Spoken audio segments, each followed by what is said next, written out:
Of course, this part, the code base is deployed by the cloud ops engineer. They get the code from the GitHub, GitLab, whatever company use. They deploy the code, and of course, the developer has done everything.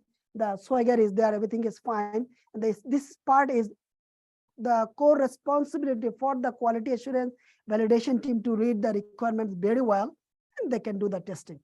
And the cloud of responsibility is make sure the best practice has been followed to deploy the code.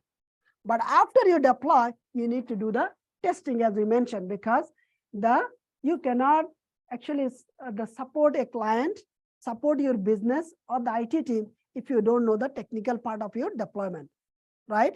Because the business, the error happens multiple ways. Sometimes you see the 400, sometimes you see the 500, sometimes you see the I cannot find out, right? So error happen on the website, error happen from the Postman, error happen in the database, error happens everywhere. If you do not know how the backend things work, you will not be able to productive any application. So this one we are going to go over. We are going to actually go over the very details.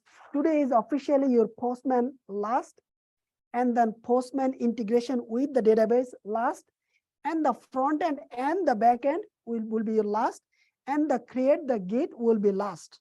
Okay, will be all the hands-on. I'm not going over the user story details. You guys will be going over the user story details, and you guys can mimic. You guys, once you do it, you will get stuck. You can actually discuss. We'll be solving one by one.